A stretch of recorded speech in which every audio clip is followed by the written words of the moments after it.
Sit down. Let me tell you about a woman named Maya and about a man named Sterling, a billionaire CEO who stood in a glass tower and said something to her that he'd spend the rest of his life regretting. A man who measured human life by the profit margin on a plastic pill bottle. And a woman who just did something that 3 rooms full of PhDs couldn't do in a decade. She found the shortcut, a way to produce life-saving insulin for less than $2 a vial. The same medicine Sterling's company sells for $800. Maya didn't bring this to him for a bonus. She brought it to him because back in her neighborhood, the neighborhood Sterling has never set foot in, people are choosing between buying groceries and staying alive. She thought he would be a hero. She was wrong. Sterling didn't look at the data with wonder. He looked at it with greed. "This is impressive, Maya," he said. His voice was like silk over a razor blade. "But we won't be using it. In fact, we're going to make sure no one ever does." Maya felt the air leave the room. "Sir, people are dying. My father is one of them. This could save everyone." Sterling stood up. He walked around his mahogany desk and leaned in close enough for Maya to smell his expensive cologne. "You're confused," he whispered. "You think you're a scientist. You're not. You're just an intern. A girl from a zip code that doesn't matter, playing with chemicals she doesn't own." Then he did it. He took her research binder. He tossed it into his desk drawer, and he locked it. "You're fired, Maya. Effective immediately. Security will see you out. And don't bother mentioning this discovery to anyone. My lawyers will have you in a cell before the sun sets." Maya didn't cry. She didn't beg. She looked at the locked drawer. Then she looked Sterling in the eye with a calm that should have terrified him. She didn't need the binder. The formula wasn't on the paper. It was in her mind. "You're right, Mr. Sterling," she said quietly. "I'm just an intern. But remember this moment, because it's the last time you'll ever be the most powerful person in a room with me." She turned around. She walked past the security guards. She walked out of the glass tower and straight back to the neighborhood that Sterling called nothing, because she knew something he didn't. When you take everything from a woman who has nothing left to lose, you give her the freedom to destroy you. Maya walked out of that building with nothing but the clothes on her back and a formula locked inside her head. Sterling didn't just fire her, he tried to erase her. For the next 2 years, every door she knocked on was slammed shut before she could even say her name. One phone call from Sterling's lawyers was all it took. In the world of big pharma, Maya was radioactive. Too risky, they said. A liability, they whispered. She was 24 now, living back in her mother's small apartment, working 2 jobs, one at a local pharmacy, another cleaning offices at night, just to keep the lights on and buy the chemicals she needed for her project. Because Maya hadn't stopped. She turned her mother's basement into a laboratory. She didn't have $1-million centrifuges or high-tech sensors. She had used equipment from eBay, glass beakers she found at estate sales, and a determination that burned hotter than any Bunsen burner. Her mother would come down at 3 a.m. with a plate of food and find Maya asleep over a microscope. "Maya, baby," she'd say, "you've given enough to this dream. Maybe it's time to let it go."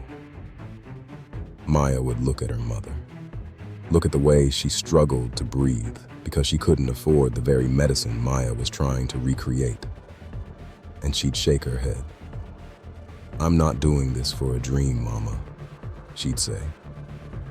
I'm doing this for a debt, and Sterling is going to pay it. The turning point came on a Tuesday in July. A young boy in the neighborhood, a kid named Andre, only 12 years old, ended up in the ER because his mother had been rationing his insulin to make it last through the month. Maya stood in that hospital hallway, listening to the mother's quiet sobs, and something inside her shifted. She realized she had been waiting for the system to validate her. She had been waiting for a billionaire to give her a seat at the table, but she didn't need their table. She went home that night and took a yellow legal pad. At the top of the page, she didn't write a business plan. She wrote a declaration. Lumina Labs, made by the people, for the people. She didn't go to Wall Street for funding. She went to the people Sterling called nothing. She went to the barbershops, the churches, and the local community centers. She told them her story. She told them what Sterling had done. And then she told them she was going to build a pharmaceutical factory right there, in the heart of the neighborhood they were trying to kill. The people didn't see an intern. They saw a leader. They raised the first $50,000 in crumpled 5s and 10s. Now, before I tell you how Maya turned those $5 bills into a $1 billion empire that brought Sterling to its knees, I need to hear from you. Have you ever been told your ideas were trash just because of where you came from? Drop it in the comments. I want to hear your story. Because Maya was about to prove that a seed planted in the concrete can grow tall enough to block out the sun. Maya didn't build a glass tower. She bought an old, abandoned textile warehouse 3 blocks from where she grew up. She scrubbed the floors herself. She installed the vats. She hired the people Sterling's company wouldn't even look at. Single mothers, retired chemists, and young tech geniuses who just needed a chance. In October, Lumina Labs released its first batch of insulin. Price per vial? $5. In a world where Sterling was charging $800, $5 wasn't just a price tag. It was a declaration of war. Word didn't move through press releases. It moved through the streets. It moved through mothers calling mothers. It moved through social media posts that went viral before the sun went down on the first day. By week 2, there was a line around the block. By week 4, Sterling was sitting in his corner office, watching his sales charts turn red for the first time in 20 years. He didn't send a thank you note. He sent a summons. 6 lawyers in $3,000 suits marched into Maya's warehouse. They didn't look at the science. They looked at the girl they thought they had crushed. "You're using our intellectual property, Maya," the lead lawyer said. "We're suing you for everything you have. We'll own this building by Friday." Maya didn't blink. She handed them a single sheet of paper. "That's the chemical analysis of my formula," she said. Her voice was steady, like a heartbeat. "It's not your patent. It's better. Your formula uses stabilizers from the 90s that cause inflammation. Mine is pure. Mine is faster. And most importantly, mine is open source." The room went silent. Open source meant Maya wasn't just selling it cheap. She was giving the instructions away to any non-profit that wanted to make it.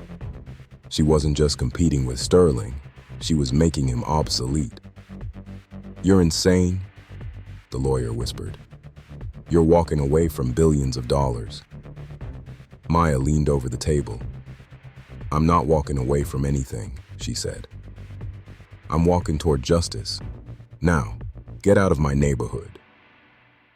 The news hit Wall Street the next morning.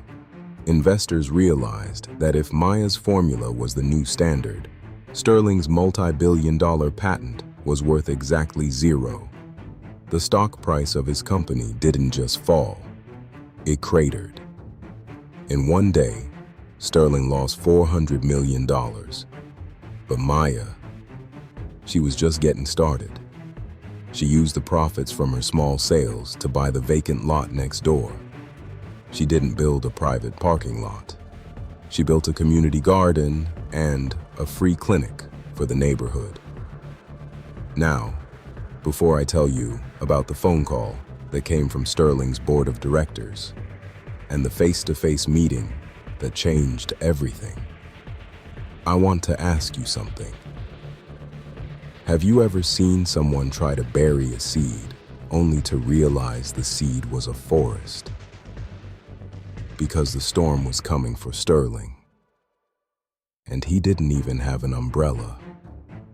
Wall Street is a shark tank, and Sterling just started bleeding. In 60 days, his stock dropped 80%. The board of directors didn't care about his ego anymore. They cared about their wallets. The phone rang in Maya's warehouse.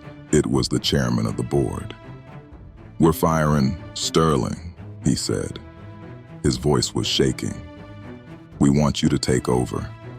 Name your price. Just save the company." Maya looked out her window at the neighborhood kids playing in the new park she built. "I don't want your money," she said. "I want the keys. All of them." The meeting happened in the same office where Sterling once called her just an intern. But this time, Sterling was sitting in a cardboard box, packing his mahogany desk. He didn't look like a titan anymore. He looked like a ghost.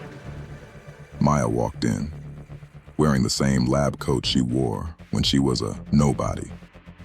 "You're making a mistake, Maya," Sterling hissed, clutching the gold clock. "This neighborhood, these people, they'll drain you dry.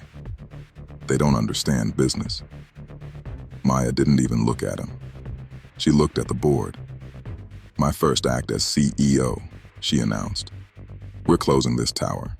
Every office, every lab, every job is moving to the south side.